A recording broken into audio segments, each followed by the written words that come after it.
Olá, tudo bem com você? Este é o programa Reavivados por Sua Palavra, aqui da TV Novo Tempo. E nós abrimos a programação da manhã, todos os dias às 6 horas. Nós estamos aqui juntinhos para começarmos bem o dia. E de que forma? Estudando a Palavra de Deus. É tão bom, não é? Um capítulo da Bíblia por dia. Na realidade, o programa Reavivados por Sua Palavra é um projeto para animar as pessoas a estudarem a Bíblia. Um capítulo todos os dias. Muitas pessoas nos acompanham, ficam conosco aqui, leem a Bíblia antes, este capítulo do dia, né? Ou leem depois, vão ler um pouco mais tarde e tal, mas não importa. O importante é você estar ligado com Deus, tá bem? Nós temos uma gratidão muito grande também para aquelas pessoas que nos acompanham pelo YouTube. Lá o nosso canal é Reavivados por Sua Palavra, NT.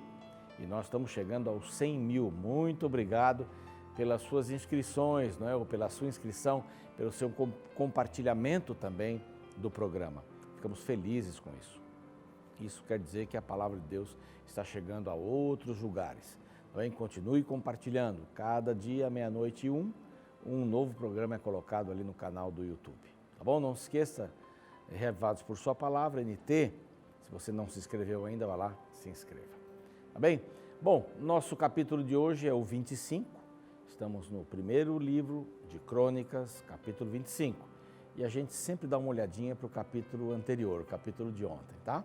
O capítulo foi o 24, fala sobre os turnos dos sacerdotes. É importante isso, porque neste momento aqui houve um sorteio para que os sacerdotes pudessem fazer aquele revezamento, né? Era muito importante isso. O sorteio vem para que todos sejam tratados de maneira igual. Havia um grupo que era maior que o outro, não é? Metade do outro, né? E estes foram colocados aí num lugar e foram sorteados os nomes diante do rei e diante dos outros sacerdotes também. Muito importante para a gente essa questão de entender o sistema do templo, não é? Davi, muito meticuloso, ouvindo a voz de Deus, ouvindo as orientações de Deus, então fez turnos com esses sacerdotes. E na realidade eles tinham aí pouco tempo, não é? Uma semana, 2 semanas por ano, era um número de 24 e esse número ia se repetindo, não dava exatamente dentro de um ano, né?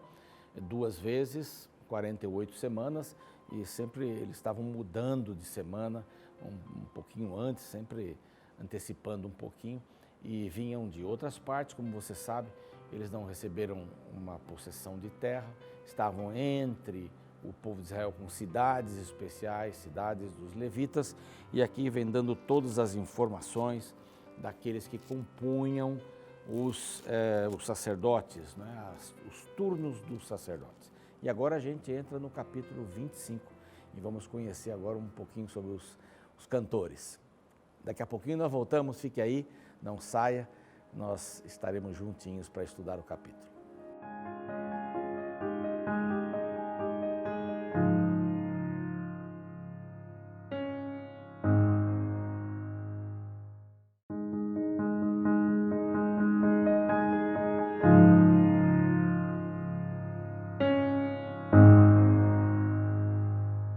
Muito bem, estamos de volta e agora vamos estudar o capítulo de hoje. Primeiro livro de Crônicas, capítulo 25. No capítulo anterior, nós estudamos sobre os sacerdotes, não é? Que tinham esses turnos especiais, era muita gente para participar, então Davi fez esse trabalho bonito, já antecipando, não é?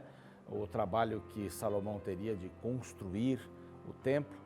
Quando o templo estivesse pronto, os sacerdotes já estavam com as suas escalas, já sabiam quando vir.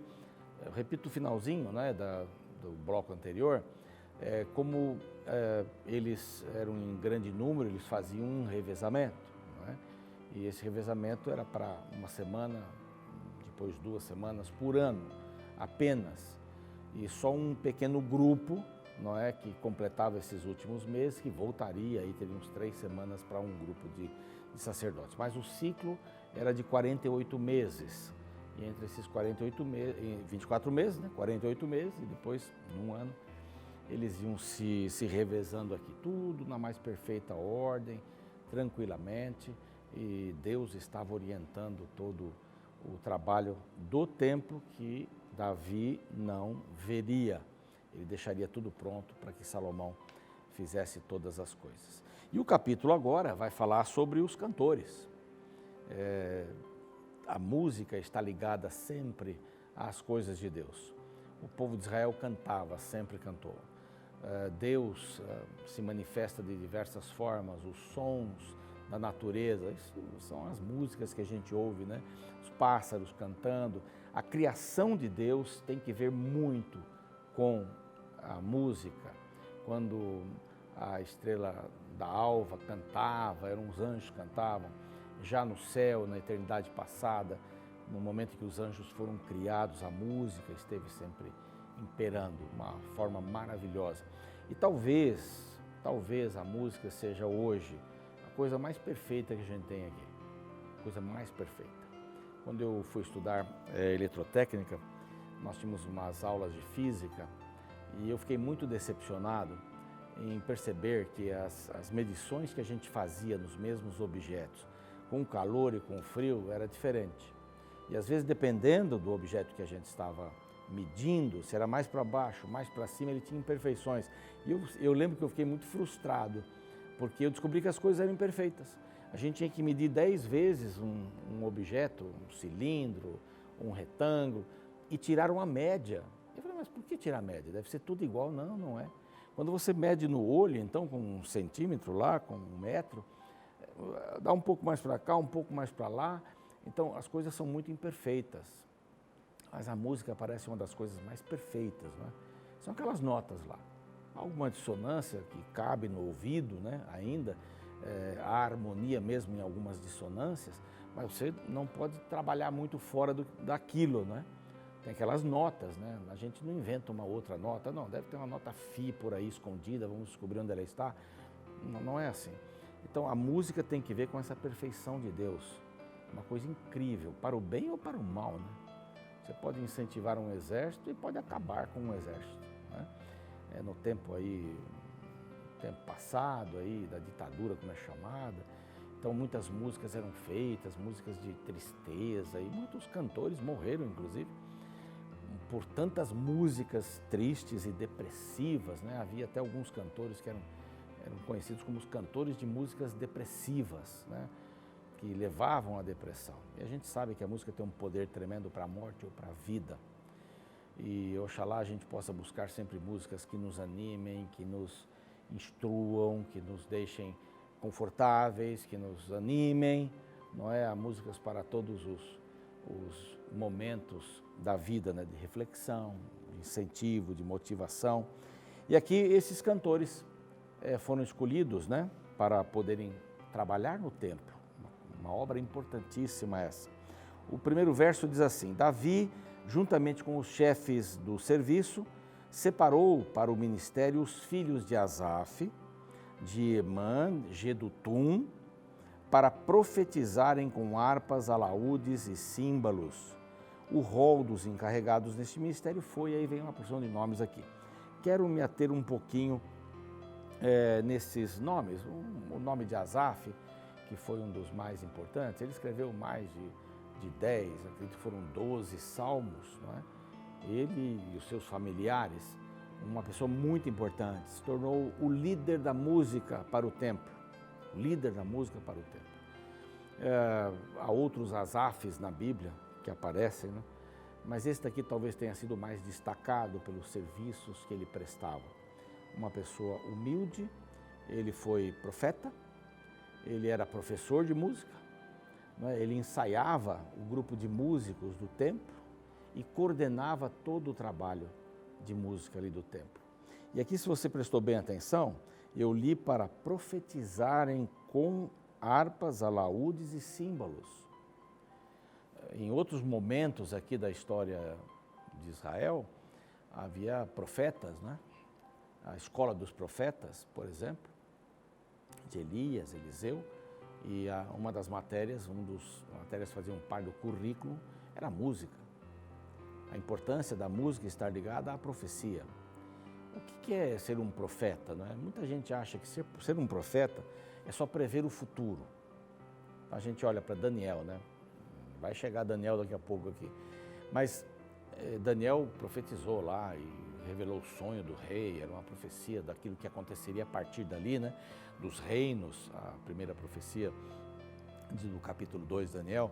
Então, cada parte de uma estátua representava um reino. E o primeiro era o de Nabucodonosor, aquele que ele estava vivendo. E cada um seria inferior ao seu reino, até chegar aos pés da estátua e tal. Então, isso apontava para o futuro. Então, muitas pessoas acham que ser profeta é revelar alguma coisa para o futuro. Mas um profeta, hoje nós somos profetas, quem é o profeta? Jesus foi um profeta. Então, Jesus alertava as pessoas para cumprirem a vontade de Deus. Essa é uma função muito importante do profeta. Talvez o profeta tenha menos ação no que vem pelo futuro do que revelar a vontade de Deus para o presente. Então, era a função desses cantores, desses líderes da música, profetizarem com os instrumentos musicais. Ou seja, colocar letra nas melodias para que o povo pudesse ser edificado, que o povo pudesse crescer espiritualmente. Esses dias recebemos um coral lá na igreja, e um coral mais jovem, com músicas um pouco mais jovens e tal, e eu fiquei encantado com a quantidade de letra que esse coral tinha, que as músicas que eles cantavam tinham. Letras assim fortíssimas, letras boas, letras que incentivavam, que motivavam, que traziam alguma coisa para a gente. Infelizmente, algumas músicas, não é, seculares e músicas, até algumas chamadas evangélicas, né, gospel, música gospel, repetem muito algum tipo de refrão, e aquilo vai até o final da música. Talvez tenha o seu lugar, não digo que não tenha o seu lugar, mas essas melodias assim que recebem letra forte, né? Eu gosto muito do Jader, compositor, tem vários compositores, Linneu, Williams Costa Júnior, tem os mais modernos aí, mas eu gosto muito do pastor Jader, que lidera os Arautos do Rei, porque ele tem uma poesia muito rica, teológica, muito forte, muito profunda, e faz a gente meditar, né? Eu acredito que isso é ser um profeta, né? E a Bíblia traz esta visão de profecia, uma mensagem para mudar o ser humano neste dia. O profeta nem sempre é aquele que cumpre o gosto dos seus ouvintes. Geralmente, ele tem uma mensagem que vai de encontro aos seus ouvintes, à ideia dos seus ouvintes. Você sabe que tem de encontro e ao encontro, né? Ao encontro é sair dois juntos, né? De encontro é chocar. Então, essas palavras do profeta geralmente vão de encontro. Ele está mostrando o rumo. Às vezes ele está sozinho indo para cá e está todo mundo indo para lá, o sentido contrário. A função do profeta é muito importante. Aqui, quando há esta ligação que o autor de Crônicas coloca, essa ligação do músico com profecia, isso não quer dizer que eles estavam lá falando e dando, aqui vai acontecer aquilo, não. É que eles estavam dando uma mensagem através da música. Então aqui fica uma palavra para quem compõe, para quem canta e para quem ouve também. Na realidade, quem compõe tem que se preocupar bastante em combinar a letra com a melodia, não é? Em ter uma letra forte, uma letra que possa ensinar. Não é? Quem canta deve se expressar da melhor maneira possível, né? Não como um teatro, mas fazer aquilo vir do coração para que a mensagem possa ser transmitida e para aquele que ouve, que possa analisar com tranquilidade e cautela todas estas influências que a música traz. A música, repito, ela pode influenciar para o bem e pode influenciar para o mal também. Não é? Músicas que levam você para baixo. Há letras que são verdadeiros cultos à pornofonia, né? E são cultos ao ego, são cultos ao prazer, que apenas tem letras de um nível muito baixo. Não é? Temos que buscar alguma coisa que nos eleva. Por quê? Porque a música fixa a letra na nossa cabeça. Está lá, muitas vezes no inconsciente e no consciente. E a gente repete, repete, repete, até que isso faz parte da gente, faz parte das nossas decisões. Por isso, ter uma música adequada, uma letra adequada, eu não estou aqui dizendo tem que ser assim, tem que ser assado, não, mas tem que ter uma adequação de letra e melodia para isso. Quando você que é brasileiro, ou você que é estrangeiro, ouve o hino da sua nação, né? Nós como brasileiros ouvimos o hino nacional, a gente para, não é? Tem uma coisa que eu vi nos Estados Unidos e vejo nos Estados Unidos, é que você pode estar andando em qualquer lugar, num shopping, por exemplo, ou numa rua movimentada, o hino nacional americano é tocado, todos param em respeito, há um senso de nacionalismo, né? A gente ainda não está fazendo isso aqui, né? E às vezes até no estádio de futebol, quando vai se cantar o hino nacional, fica se repetindo o nome do clube, né? Em vez de dar aquele momento de patriotismo e tal. Mas a música serve para isso.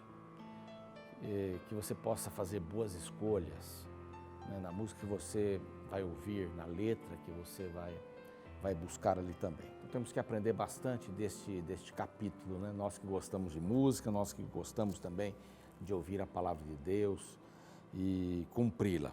Aqui então, a partir do verso 2, uma série de nomes, né, que são das famílias desses três mencionados, e a partir do verso 8, deitaram sorte, eram 288 levitas que cuidavam da música aqui, cantores, né, cantores. Então vem aqui o nome da família e quem ia ser o discípulo, né, o mestre e o discípulo. A primeira sorte, verso 9, tocou a família de Asaf, que é o mais conhecido aqui, e saiu a José, a segunda de Gedalias, que com seus irmãos, seus filhos eram ao todo 12, e assim, os números são colocados aqui e as famílias são colocadas na sequência, tem uma porção de nomes aqui, você pode dar uma boa olhada. Nesses três capítulos, 24, 25 e 26, nós encontramos as três funções dos levitas, né? Os sacerdotes, trabalhando bem dentro do templo, das funções do templo. Aqui também dentro do templo, os cantores, né? Os que iam cuidar do louvor, dos hinos e dos instrumentos também. E depois, amanhã, vamos ver o capítulo que fala sobre os porteiros. Era alguém que cuidava dentro e fora, não é? Do templo. Eram como que seguranças, né? Mas eram levitas também. E importante ressaltar uma outra coisa, não é? Que esses músicos, eles tinham que ter uma vida correta, né? Eles tinham que ter uma vida bem dirigida pelo Espírito Santo. É uma das coisas que vários comentários mencionam. Eram homens dirigidos pelo Espírito Santo. Por quê? Porque um profeta, ele é sempre dirigido, profeta de Deus, né? É sempre dirigido pelo Espírito Santo. Não é por vontade própria.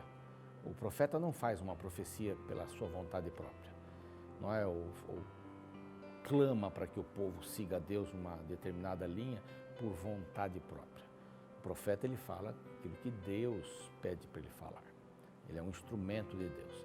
Então, não sei se você já tinha feito essa unção de músicos, cantores como profetas. Então, é um cargo muito sério, muito importante nas igrejas, na nossa vida, em casa, quando escolhemos uma música. E lembre-se, pode salvar e pode fazer alguém se perder. Queria orar com você nesse momento, pedindo para que Deus nos ilumine, para que possamos escolher bem essa questão para a nossa própria edificação, né? Edificar-nos com a palavra de Deus cantada. Tantos louvores aqui na Novo Tempo, músicas maravilhosas, grupos musicais, e os Arautos do Rei, que eu gosto muito, trabalhei com eles durante 4 anos na Voz da Profecia. Que você seja feliz nessas escolhas. Vamos orar. Pai querido, ajuda-nos a sermos pessoas musicais, ouvir a Tua palavra através da música, buscar a melhor forma de louvarmos o Teu nome através da música, aprendermos um instrumento. Que o Senhor nos dê sabedoria para todas estas coisas, em nome de Jesus. Amém. A gente vai ficando por aqui e agora você fica com uma música especial para a sua meditação. E aqui O Novo Tempo tem bastante música para você ouvir, tá bem? E amanhã vamos para o capítulo 26, primeiro livro de Crônicas, capítulo 26.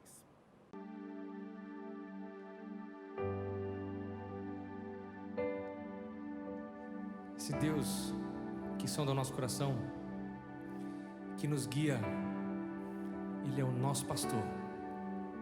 Ele é o meu pastor, Ele é o seu pastor. É isso que Ele quer fazer, Ele quer te guiar para águas tranquilas. Ele quer cuidar de você, da sua vida, do seu futuro. Que você decida isso hoje. Eu quero que Ele seja meu pastor, hoje e sempre. O Senhor é o meu pastor, nada me faltará. Ele me faz repousar em pastos verdejantes, leva-me pra junto das águas de descanso.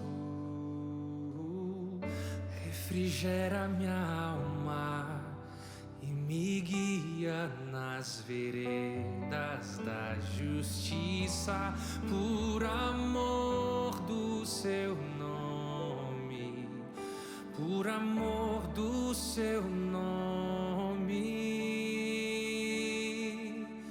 Ainda que eu ande pelo vale da sombra da morte, não temerei mal nenhum, porque tu estás comigo,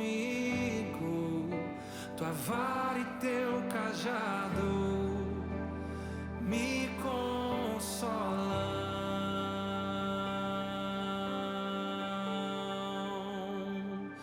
O Senhor é o meu pastor, nada me faltará. Ele me faz repousar em pastos verdejantes, leva-me pra junto das águas de descanso. Refrigera minha alma e me guia nas veredas da justiça, por amor do seu nome, por amor do seu nome. Ainda que eu ande pelo vale da sombra da morte, não temerei mal nenhum, porque tu estás comigo, tua vara e teu cajado me consolam. Tu és o meu pastor,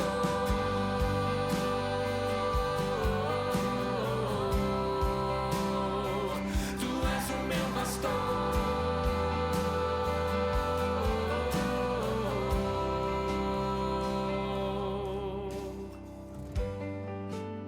Preparas-me uma mesa na presença dos meus adversários, unges a minha cabeça com óleo, meu cálice transborda.